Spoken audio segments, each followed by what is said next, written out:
My first experience of racism in my role as a nurse, in fact I was a HCA and I was working in an accident and emergency department, and while I was working I was allocated to work in minors, which is like a less acute area, just doing small dressings.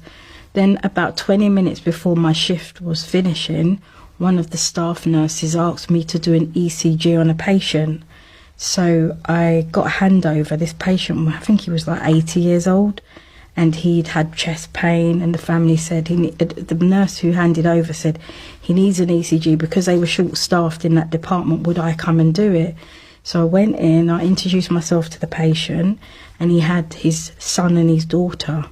Now when I went in and introduced myself to him, I got permission, consent, and I started to put the probes on his chest.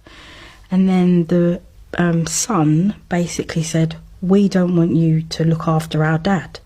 And I said, "What do you mean?" And then the daughter said, "We want a white nurse." So I said, "You can't actually choose what type of nurse, what ethnicity of nurse. I'm available and I've come round because they're short-staffed." Then he started calling me names. He was calling me, like, saying about my weight. And then his daughter interjected and they started shouting at me, telling me to get out of the cubicle. And then their poor dad was telling them, "Leave the nurse alone, let her get on with her job." So I was shaken up by this, so I left the cubicle and I reported it to the matron. And I said, "They're telling me that I can't go into the patient, they won't let me do it." So the matron said, "Well, give them a white nurse." And they called the white nurse to take over from me, which they did. And then I was so upset by that because they didn't support me. But then it escalated because the matron said I could go home because I was so distraught. But then the next day, it was about 5 o'clock, I had a phone call from my employer saying, when you'd gone home, the patient's relatives had put a complaint in and they said that you had them up against the wall and you damaged her thumb, but we had not come into any contact. And I was just really confused, thinking, how has that happened? But I thought, justice will prevail because I didn't come into any contact with the patient. There was witnesses, the cubicle was open, and also the father who was telling them get out of the cubicle. I felt reassured. So then they invited me in for this fact-finding. So I remember sitting there telling them this is what happens, and the matron knew. And I defended myself, and I had a union, and they basically sacked me for gross misconduct because they said that the patient's relative had said that I was very aggressive towards them, and so they sacked me just like that. So what I had to do is I had to apply for to go to tribunal.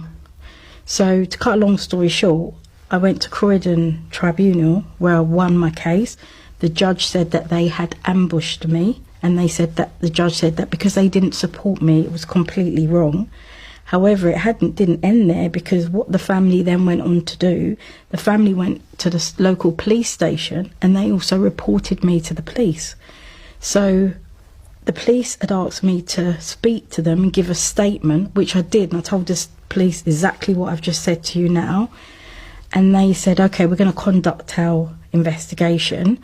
Then about 2 weeks later, or a bit longer, they said, there's no case to answer. So I thought, oh, thank God for that. I've won my case at tribunal, and the police have said there's no case. It was really traumatic, but I was so determined to then do my nursing. So when it happened, I was sort of in between becoming a nursing student and finishing my studies. But then when I applied to go to university, the university did a DBS check, and the DBS highlighted everything that had happened, but it was very biased, and it actually said that I'd hurt a patient's relative, and I it said the patient's family had withdrawn consent. However, I continued to give care, but I got consent from the patient. So between the hospital and the police, they had narrated that situation and put it on my DBS. So therefore, when I was offered an unconditional place in the university, once they got that DBS, they withdrew my place. So then I had to fight Scotland Yard and to clear my name. And that was cleared in 2011.